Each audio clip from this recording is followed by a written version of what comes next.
Welcome everyone to the Culture Encounters podcast. I'm your host, Chad Omby, and for those of you who are new to the show, Culture Encounters is a 501 nonprofit based out of Richmond, Virginia, that is all about bridging gaps between people from different cultures, different walks of life, different backgrounds, and bringing them together to create a more inclusive and tolerant world. Again, I'm your host, Chad Omby. I am a teacher. I am an educator. I'm a podcaster, and most importantly, I am a lifelong learner. And today is a very special episode. We're going to take a little break from the road trip series, and we're going to kind of go back to something that really, this is a podcast. It's been a year in the making for me. About this time last year, if you remember, if you've been following the show, I was diagnosed with both ADHD and Autism Spectrum Disorder.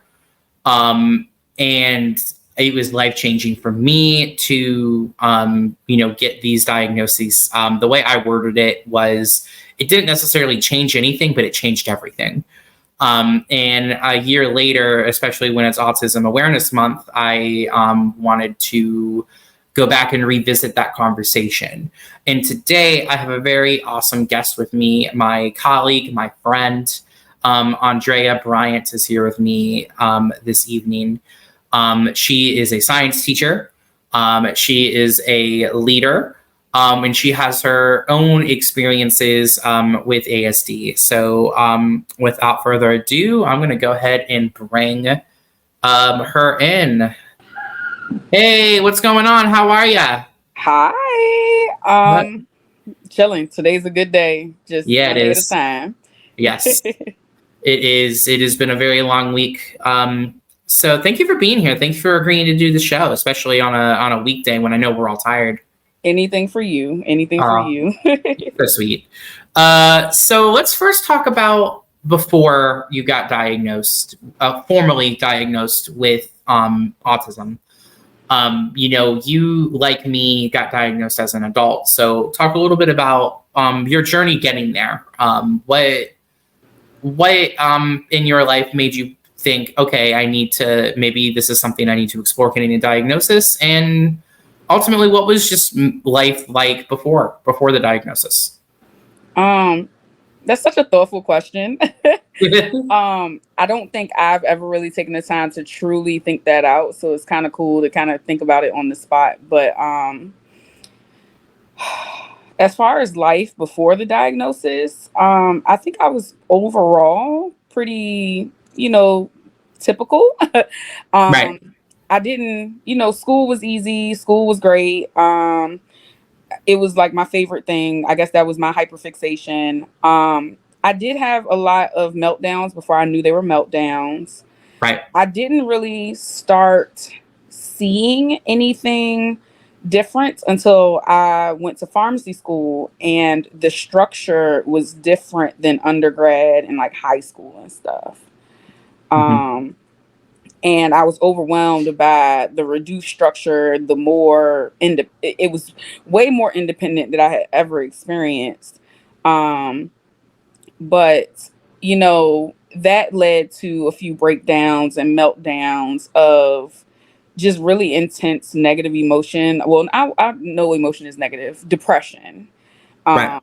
And self-deprecation. And for a long time, anytime I was put in a very unstructured situation, I would have those overwhelming feelings, frustrations. And just at some point doing research, because my son is autistic and has ADHD, as they did more research, they realized, scientists start saying, hey, it's genetic. And I'm seeing all these little things I do in my son, and I'm seeing how I'm struggling with a lack of structure, in different situations at work and at home, etc. Right. And something just said, go get tested, because my previous diagnosis of bipolar disorder, all the therapies and all the medications weren't working. And so, it was very, I don't think, I love what you say about like it changes nothing but changes everything. because it's not that it makes your life different. It makes you go back and reflect on everything and how maybe it could have been differently. Like, one bit of therapy that I remember listening to via like social media and with my actual doctor was like, you mourn the life you could have had you known better sooner or known Right. more sooner. Right. Yeah, and that's pretty much been my experience. Yeah, that for sure.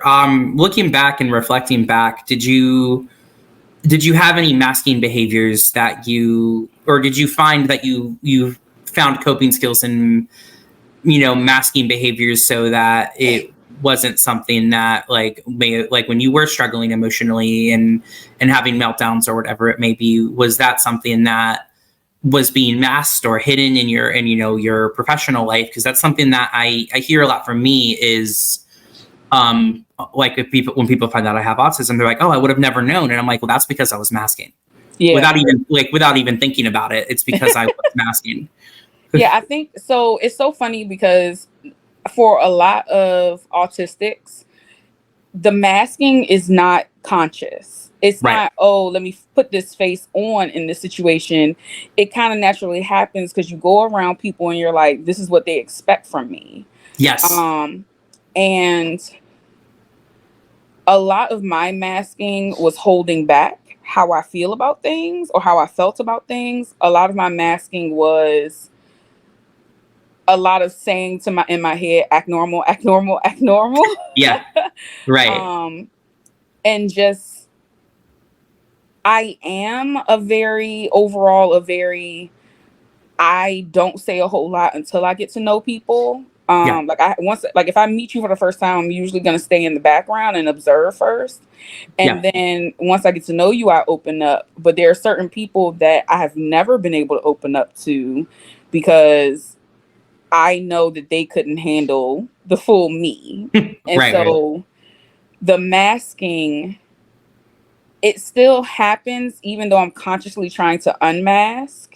Mm-hmm. But that's one thing I love about what our profession is, because with kids don't care about that. So They really don't. Yeah, they're so goofy, they're so out there. We don't have to mask for them. So it's such a safe place for autistics. Like, we can be, if I stem, if I act goofy, if I have a moment where I just do something weird, they're looking at me like, oh, well, you're just like the kids. Like, it's okay. Yeah. Whereas with adults, you have to really think about every little thing you do. And I found that a lot of my masking was me silencing myself, kind of going back to that first thing. Because me always looking at patterns, that's a huge thing. I pick up on little things. I just notice everything because I'm always on alert, and I realize that that's a part of my mask that I'm probably never going to get rid of. Sure. Or never be able to get rid of, because it's just so trained to always be prepared to take some kind of issue, like somebody having an issue with me. I'm always prepared for that. Mm-hmm. But then I also turn that into being able to compliment people, because I notice people get haircuts. I notice when they get a new shirt, new glasses, just all kinds of stuff. I usually notice those things, and I try to use that. Instead of me always having that skill ready for something negative, I try to use it for something positive. I like that. That's very true, because like you were saying, I think it is because social situations are so hard. You have to work so much harder because of the ASD to, for lack of a better term, fit in or, find a sense of comfort or belonging or whatever it may be. That you do become hyper aware of certain social situations, because it becomes almost like a rigorous study at some point. Like, you're studying how to be a person. So I think that you're definitely onto something, that you can totally turn that into a positive by being like, I noticed this about you. You've had a great haircut, or you're walking with a little more of a pep in your step today, or whatever it may be.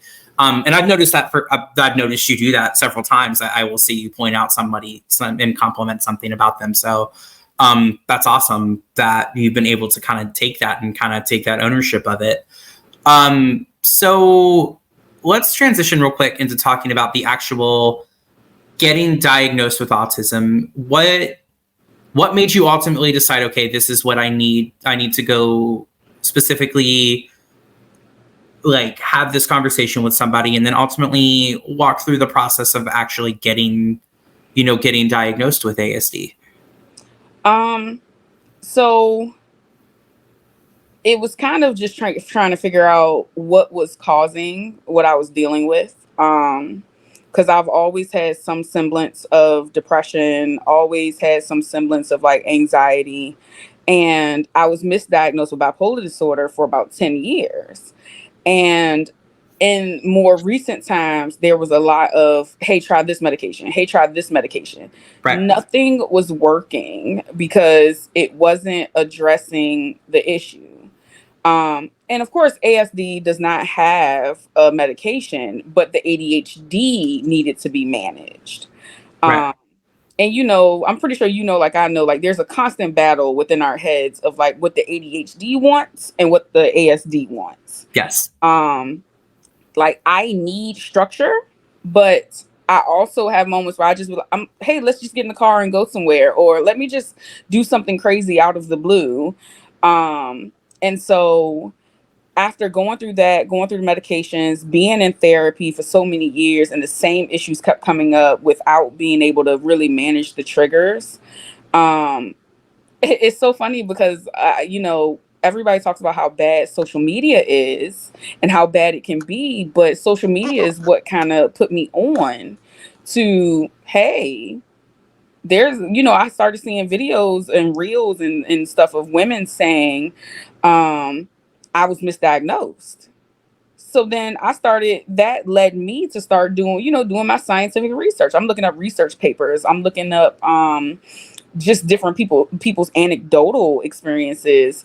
And there have been a lot of women who were misdiagnosed, and no matter what race, ethnicity, there are a lot of women who are misdiagnosed with personality disorders, bipolar disorders, and then you find out, no, they have undiagnosed and unmanaged ADHD and or autism that people just kind of say, oh, well, because the thing is, especially for women, because we inherently mask even in the neurotypical spaces to fit into society, you do it even more when you're autistic. And so a lot of women have been misdiagnosed and late diagnosed. But it was a wake up call when I was on like my fourth or fifth medication for mood stabilizers. And we talked about how I've never truly had bipolar 1. I had bipolar 2, which is more depression, but I never really experienced mania or hypomania. It wasn't real mania on, the bipolar scales. And so, once we had a conversation, I did that research, I brought it to my doctor. She was like, I think that's a good idea for you to go ahead and get tested, because at least that's one thing we could check off if it isn't, and one thing we can work with if it is. So that's how I got there. Right. Got you. That makes a lot of sense. And I'm glad that you brought up kind of like, the history of a mental health struggle, because I feel like I hear a lot of people say, I don't know about a lot. I do hear people occasionally say, like online or in social media or whatever, oh, therapy didn't work for me, or medication didn't work for me. And I think my response to that is, well, it didn't work yet. It's not just like you're going to get an answer immediately. For some people, maybe they do, but like, I feel like it is a process, and it is something that, there is a little bit of like, trial and error, like with anything. Mm-hmm. So I think that you almost have to have a little bit of resilience sometimes with therapy. And I wonder if that's why so many people don't, go get, to seek help or treatment when they need it. So I love that you mentioned that, it wasn't like an overnight thing for you. It was something that took some time and, some vigilance on your part as well to dig deeper into it. You brought up women, that it's less diagnosed in women societally because there is so much more pressure on them to assimilate in so many ways. That word. Thank you. In your research, did you find, with different cultures and races and ethnicities or nationalities, was there any other interesting like data on that. Like, I'm just curious, being with Culture Encounters, was there any other interesting data of like other misdiagnoses? Like, are people of color diagnosed less, or was there any data on that? I didn't look it up specifically. It was mainly just I didn't look at like other countries. I looked at just how women in general, no matter what the race and ethnicity, how women, because a lot of times autism and ADHD present not with the hyperactivity piece, not as far as the physical hyperactivity, like, oh, running around, bouncing off the walls. It's very much mental hyperactivity. So a kid like me, straight A's and B's, but I'd be the one who finished my work and I'm talking to everybody. So then I would get in trouble for talking too much. Or there might be a day where I'm daydreaming and I'm doodling, but that's because my brain is going, but I've already done the work and I'm sitting there like, hey, what are we doing? Or if we weren't doing something interesting, you lose me mentally, but I'm not necessarily bouncing off the walls, bothering people, being quote unquote annoying. Right. And so because the bigger issue that happens with women is that the issues that arise from autism and ADHD, they don't present as something that harms women academically in comparison with men and boys. Like a lot of times with, our young men, our boys, no matter what their race is, usually they end up getting diagnosed with autism or ADHD because they did something, it's affecting their grades, they're failing, whatever. Or let's say they're not following the typical pattern. Like, I'm pretty sure we've both experienced students where they may not participate every single time, but as soon as you get them to something majorly important, they show you how much they have been paying attention, even if they didn't do the work. Yeah. Oh, for sure. And I think because of that, women it's harder to diagnose because there is a need to assimilate and conform, whereas for males that there is no force and pressure to conform to norms. So that's fascinating. When we see males kind of bouncing all off the walls, they have that energy they can't control. Women are more so impulsive in such a different way based on what I've seen and just the research that I have seen. I haven't done like super deep research, but in what I've seen, they talk about why it's recognized so easily in boys and men versus women and how they can go so long without knowing because the eye contact stuff, the stemming, all of that is quote unquote normal for women that we don't do those things. I noticed, and you said something that kind of triggered my brain too. My mom has been diagnosed with ADHD, but she didn't get diagnosed until she was an adult either, and she was a straight A student and all of that, very quiet, very shy. And I wonder if she didn't get diagnosed until she was an adult because she was that kid who sat in the back of the room and didn't talk to anybody, and they just assumed, oh, she's fine. And I wonder how many other kids, like you were saying, like, they don't draw as much attention to themselves for whatever reason, so it doesn't get diagnosed. And also, research was probably significantly different back then. Not trying to age my mom. Sorry, Mom, if you're listening. But even then though, like, I think that's the cool thing about research in general, right? Is like, even when I don't even know if like what the research would have been when we were children, we would have, I don't know about you, like, I don't know if I would have been diagnosed. Because I was tested for so many things as a child in like 1996. And in 96, 97, they were like, he's this or he's this. They caught the ADHD, but autism was never even brought up. Like, it wasn't even something that we're thinking. Like, people had autism, but I think that they had a very specific definition of what that was back then. The spectrum wasn't as it wasn't a wheel, especially like it wasn't. These are certain traits that may be more prominent versus others. It was basically like either you're nonverbal, or you are doing something extreme that we don't Right. understand and we can't quote unquote fix you. Right. That was how they put people in the Asperger's and autism Yeah. diagnoses. Whereas now, because we have had time to do so much research, um, these psychologists and these psychiatrists have really understood that no disability has one specific way it presents. It looks Right. different for everybody. It's just that there are certain traits where you can say completely like, okay, you do this, let's do this test. Okay, we realized what the concern was. I'm curious to know, when you went through the process, a little bit of behind the scenes for everyone. Myself and Drea had the same doctor, who we went to. I actually was referred to this person through Drea, and when I got my test results back, the way that basically the process works is you get a questionnaire and you fill it out, and then you have loved ones fill it out. Mm-hmm. Who filled it out for you? And I'm curious if your answers, like your answers about yourself, were similar to the answers that like who you had fill it out were. So my husband filled it out. Mm-hmm.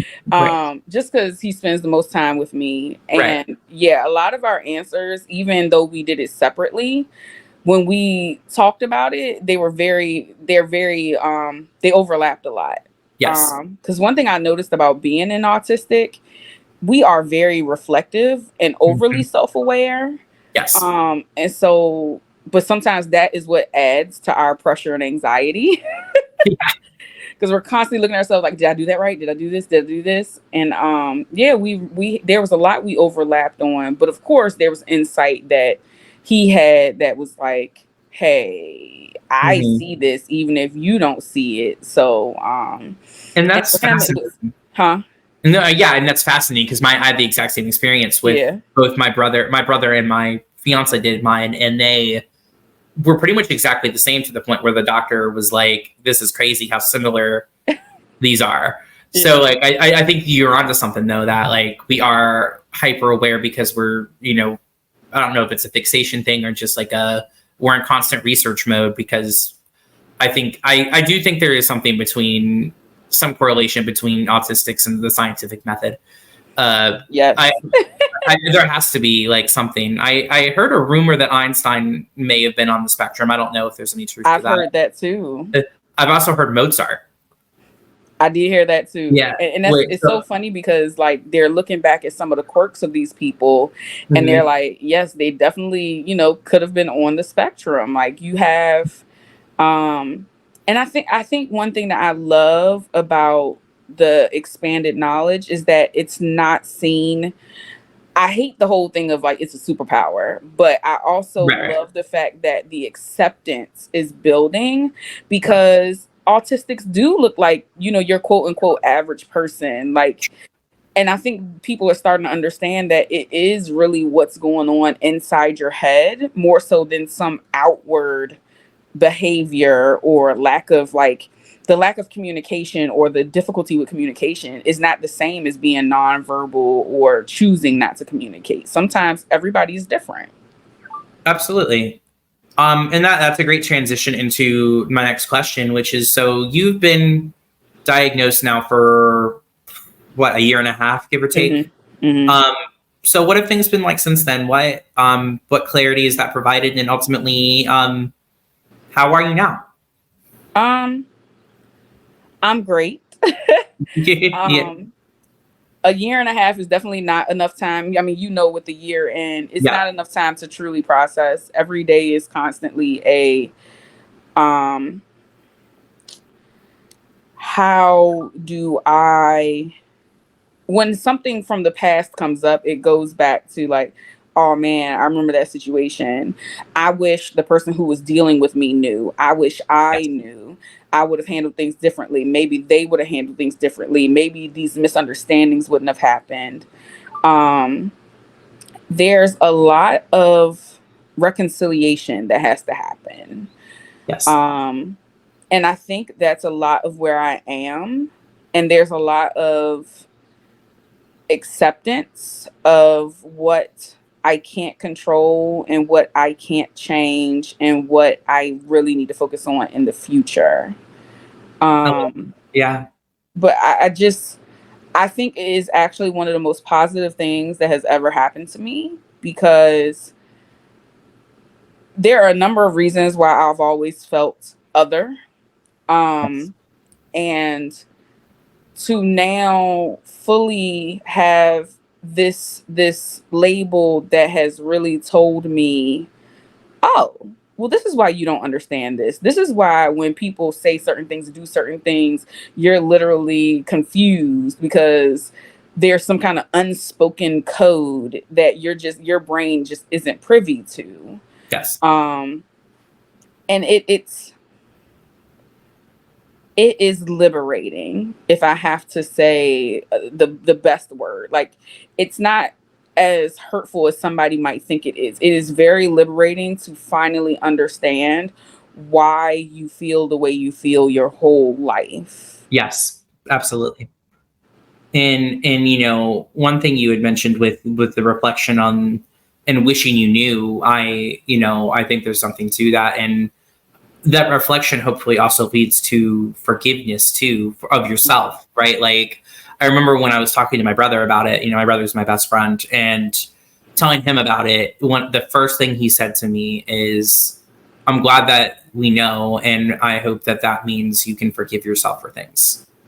And I think that that's a big thing, is, like, it contextualizes all of these things that, you have. Like, you're not saying that every negative interaction that we have is our fault, because it's not, right? But um it helps us to, when we are so hard on ourselves, to have an answer, or Yeah. like, hey, this is it, and then this is what I need to do going forward to help myself in these situations. So the clarity is incredibly liberating, like you said. Yeah. Yeah. Um, so, last question I want to ask you: what is something that you would want someone who is either non-neurodivergent, or neurotypical, or somebody who is not diagnosed with autism? What would you want them to know about? But what do they need to know? Something that I am currently dealing with that is very hard is that neurotypicals, because there is so much hidden language that they inherently know about. I just wish that they did take people's, like, I, I don't know how they could apply it to everybody, because of course you don't know who's autistic and who's not. But Right. a big thing for me is trust first, and then allow someone to show you if they're not trustworthy. Because I think that sometimes, because people deal with people who have a lot of hidden agendas, hidden meanings, and all that kind of stuff, they don't know how to take an autistic person who is blatantly saying, this is my truth. This is what I mean. I said what I mean. There's no hidden meaning. Like, I'm there's no sneakiness here. Yeah. And I think that's the hardest thing to navigate as an autistic, is the neurotypical distrust of others. Yes.